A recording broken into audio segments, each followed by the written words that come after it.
Okay, is anybody still there? Can anybody see me now? Hear me, see me?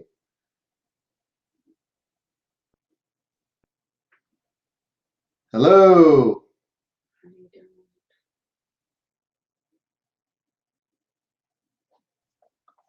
Well, I've been invited to chat with Gina Heridas. I'm What?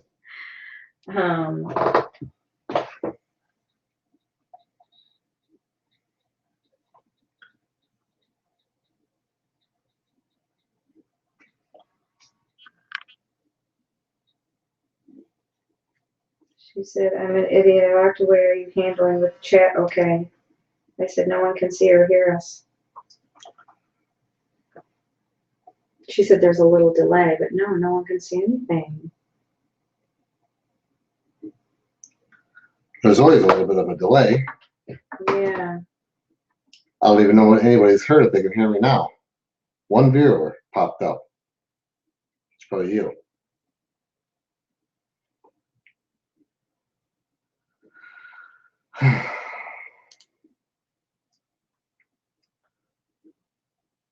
Testing. And now nobody's on anymore. Everybody left. Okay, Well, well, let me just say, it doesn't look like it.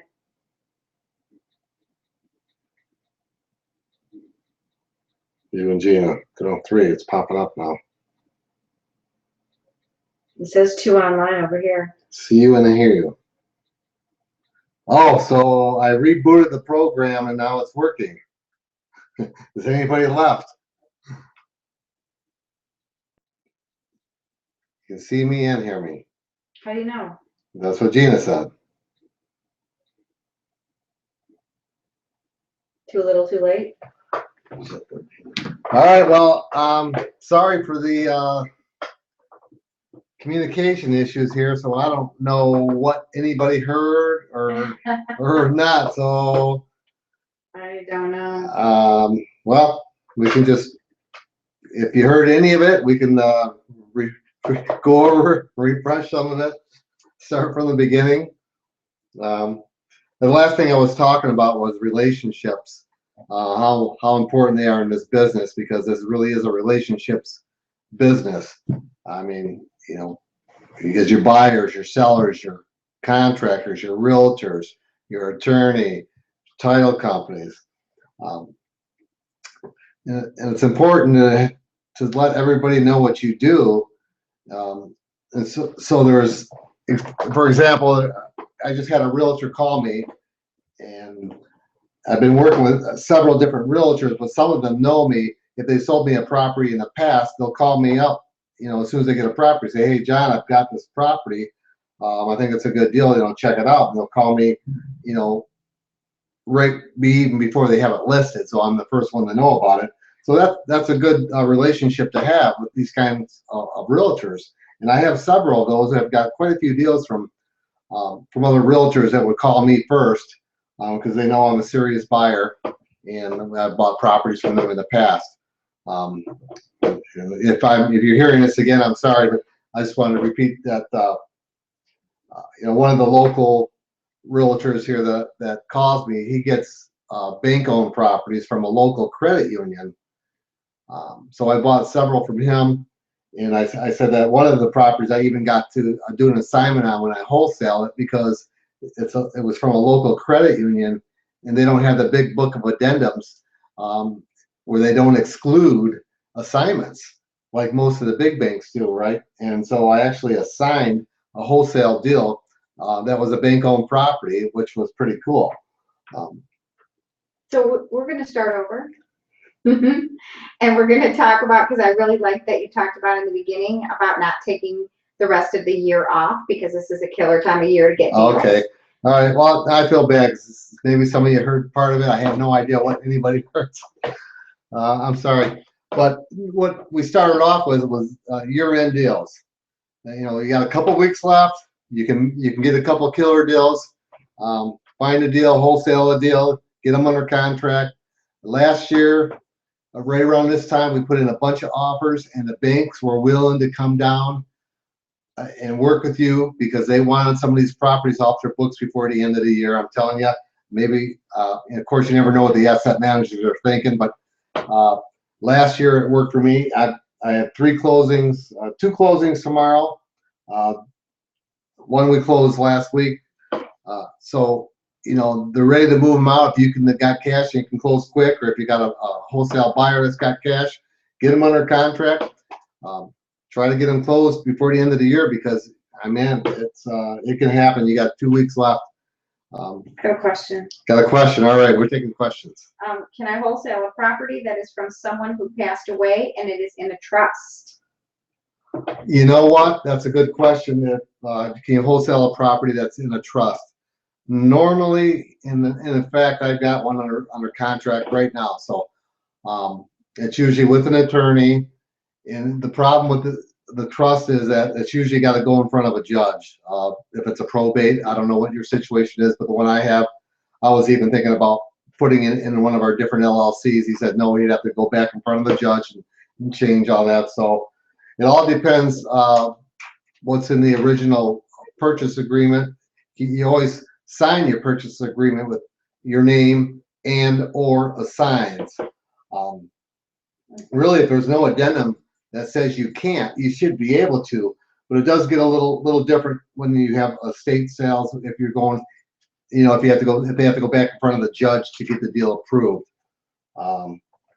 So it can get a little tricky, but you know, usually you can assign almost any property, except you know, usually not a bank-owned property. But then that's when you have to do a double close. So again, you could still do a double close on the estate sale property. So I mean, double closes are just as easy almost. So you have to hopefully you have a title company that would do double close for you. In the estate sale though, if it's with an attorney, some of the times I always say we have to close with my own title company, but sometimes, especially as I've had it happen to me a couple times on an estate sale where there's an attorney involved, and they will only use their title company, their closing, because they say they have it set up already, but you know, everything's negotiable. So you just find out what you can do on that particular, if you have it under contract and you wrote and or signs, you should be able to do it. Again, if there's an attorney on their end, you can always review it with your attorney, just to double check. You know, like with us, we're trying to buy a property, we're not trying to wholesale it. As far as what? As far as if it's in a trust. Because you've got to be able to transfer the deed. Right, well, sometimes it could be a trust, but if it's in probate where it's got to be approved in front of an attorney, then that's different. If it's just in a trust and it's already been through probate and the deed is good to go and there's no, you know, it doesn't have to go in front of the judge for approval, then that's probably a little bit easier to do, sure. So again, it's last couple of weeks. I'd like to see everybody go out and make some kind of deal, get one more deal, whether you find a deal for one of your wholesale to one of your buyers, get it under contract for yourself, partner with somebody, make a deal happen, because don't just sleep for the rest of the couple of weeks here. Things are moving quick right now. We've got a lot going on. I've got more deals than ever. I would think this year we've had more deals than we've ever done in a year. No, Julie? Yes, I definitely say that. We've been pretty busy, so it's good. And earlier then we talked about doing some wholesale deals. Get them under contract. Have some buyers ready. Use Postlets and Craigslist. I know I beat this in there last couple of times I was on livecast here, but those programs are free, man. Postlet makes a great free ad, and then you can transfer that with your pictures over to Craigslist. It's free. Did I say it's free? It's free. So get some properties out there and get a deal going. Turnkey properties we talked a little bit about at the beginning. Again, if anybody heard me, but we're going to be doing more of these throughout the next year. It's basically a turnkey property. A lot of investors coming in right now, again, that want to get into the investing, but they maybe don't want to do the work. For example, I had a couple I know that bought a property. They were going to do a fix and flip, and they wanted to do the work themselves, even though they pretty much had full-time jobs. I said, yeah, I don't know if that's such a great idea, but they've been working on the property for, I don't know, I think time flies, probably 5-6 months now maybe, and it's still not ready. I said, it's just not worth it. You make sure you get that property under contract where you have enough profit in it where you can pay someone to do it. You can pay someone to fix that property up, get it done in 3, 4, 5 weeks, get it on the market and sell it. Because if it takes you 5-6 months to do it, and maybe you were going to make a few extra bucks, you just think if you paid someone to do it and you could have repeated that and done it 3 or 4 more times in the same time frame, what makes more sense? Just doesn't make sense to do the work yourself unless you're a contractor by trade and that's what you're doing. So that's what I said earlier. I actually was looking at a property with my contractor to walk through it, and it was a wreck. I mean, the ceilings were falling in, and he liked it. He goes, I can do this one myself. He wanted to buy it off me, so I wholesaled my contractor the property.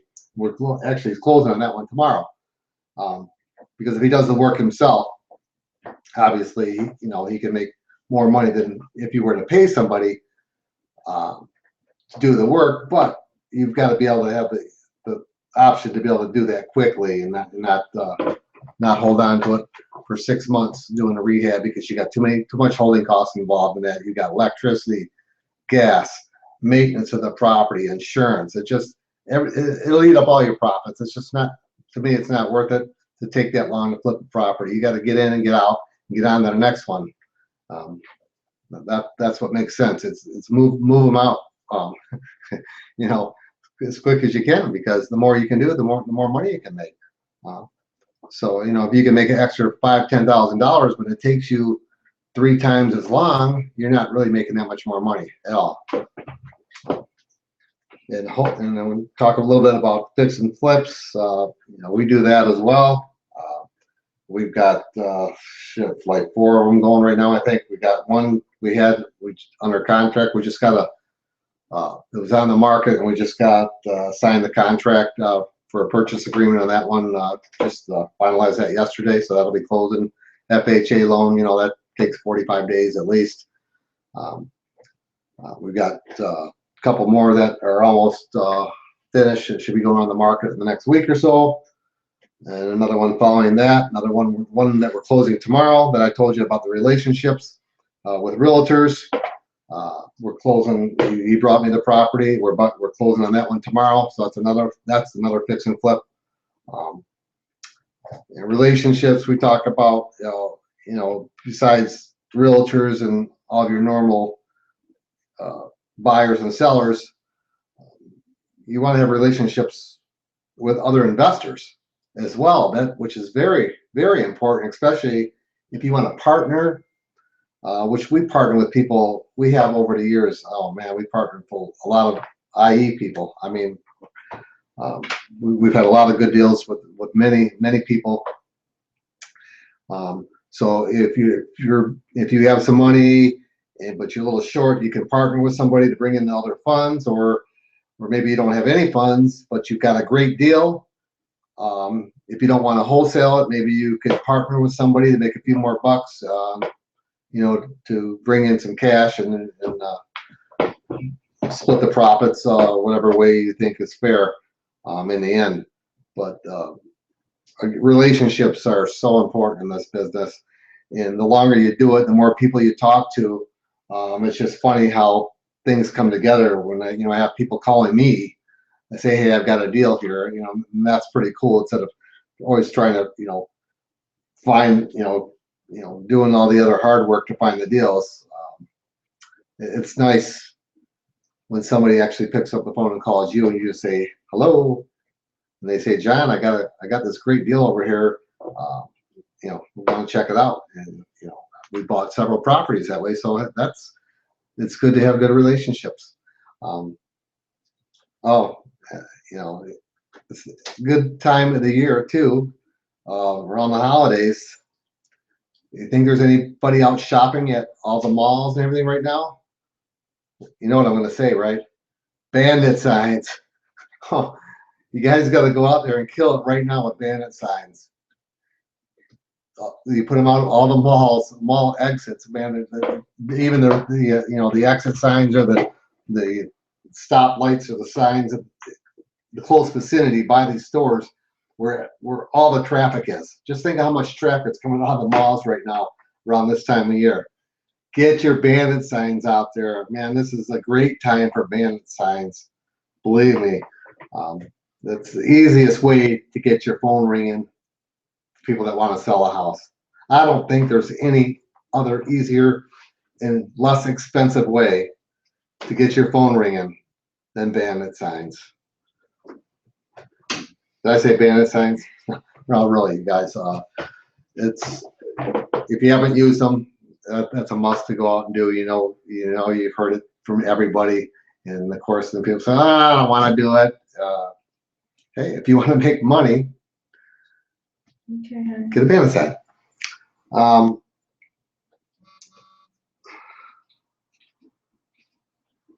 Is there any other questions on any type of other investing?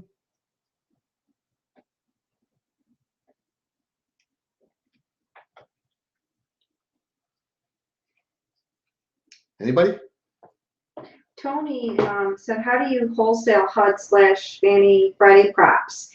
Do you use trusts or double close? And I told him we double close, but I don't know how you would use a trust. I don't know. I don't understand.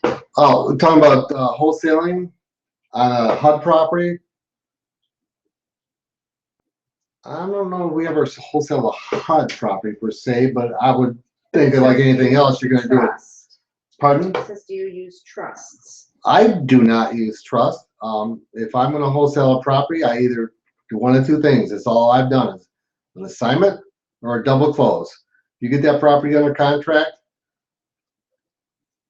Double close is normally what we do when it's a bank-owned property. Same as a HUD government-owned.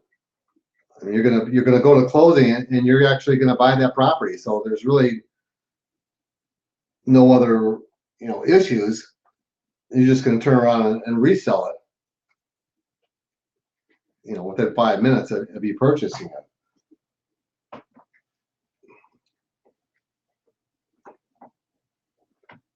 Any other questions? I'm looking. Oh, she wants ideas of how to find people to partner with her. Of course, RIA groups. Oh, how to find these people to partner with sites. you? Yes, I mean, this site, I think this whole IE group here, you click and add friends, and people have what you want. You have what they want, but that's a great way to partner. But yeah, your local RIA group is a must to go. Go to your RIA group, meet people, talk to people. Always people wanting to partner in this business. Go to the Edge. We've met lots of partners. Go to there. the Edge. We've been to the Edge, and we met lots of partners at the Edge. And believe me, when our first Edge, I'm a very shy person. I didn't want to talk to anybody. In fact, doing real estate has helped me broaden myself, where I'm not as shy anymore. I can talk a little bit to people, but surprisingly enough, as shy as I was, that I made it happen and actually got some deals and became pretty successful compared to where we were started, right? Can you talk about a double close, what it means if it's dry? The dry. Somebody had a question on a dry double close. Yes. Now when you do a dry double close, basically what that means is you're not actually bringing any of your own money to closing. You're buying the property with your buyer's funds. So they're going to just basically fund both deals at the closing. So you need to have a title company, this is important, that will work with you to do a double close.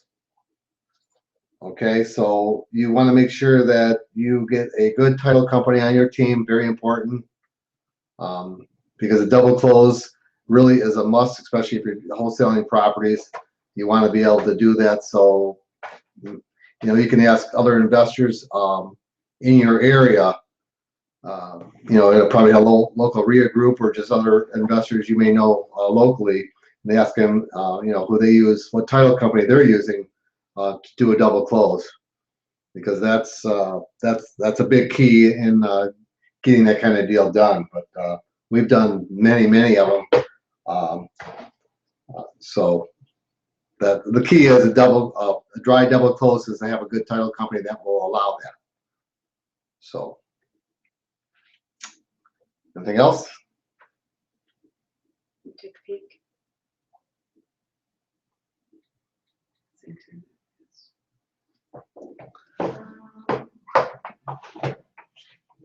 Let's see, wait, are you guys finding it more difficult to find motivated sellers?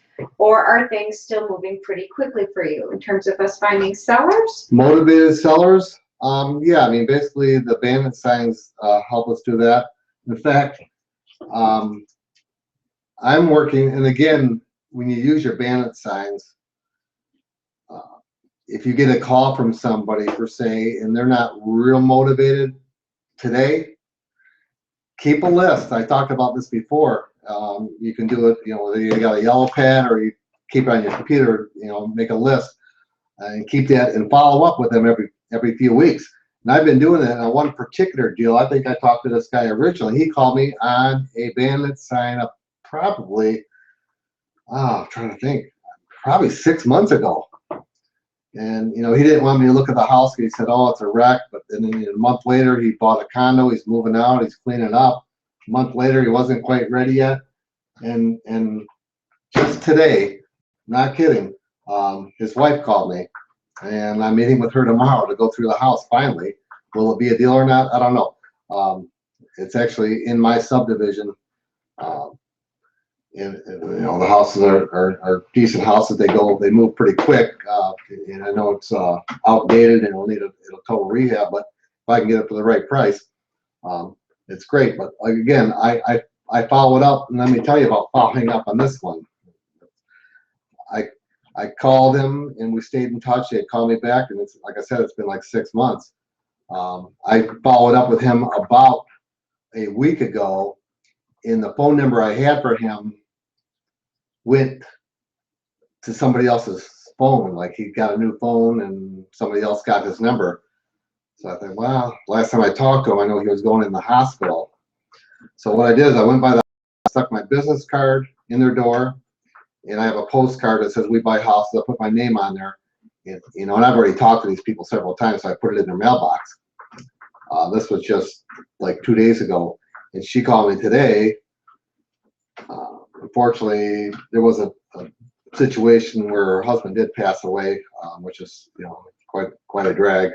But she definitely wants to get rid of the house, and they already bought a new condo and everything, so she said she's all set there. So hopefully, maybe I can help her out and get rid of that problem that she doesn't want to try to rehab that house and resell it and stuff, and she probably just wants to get rid of it and not worry about it now that her husband has passed. So it's a good idea just to keep notes of people that have called you and follow up, because many times there's a deal that's not a good deal today. They're not ready to sell it to you at the price that you need it for, but 6 months down the road, it very well could be. And sometimes even if I don't end up buying the deal, if I can still help them, guide them in any way that I know where they can get out of it and move on with their life, even if I don't buy it or they don't sell it to me, that I feel like I'm helping in that way too. Because I buy enough houses, and I want to help people when I can.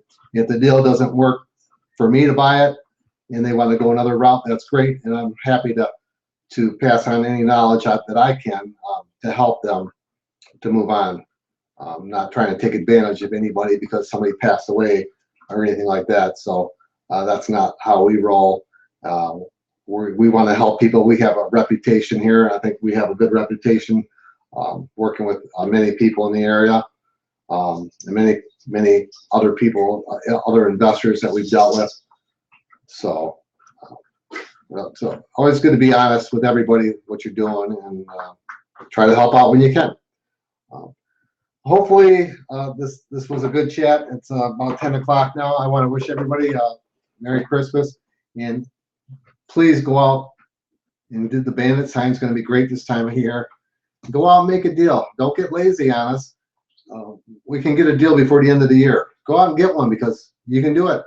And hope to see you guys all soon, maybe at the next Edge event. And have a great end of the year and Merry Christmas and Happy New Year. Merry Christmas, everybody. Happy New Year. Bye. Happy holidays. All right. Goodbye, everybody.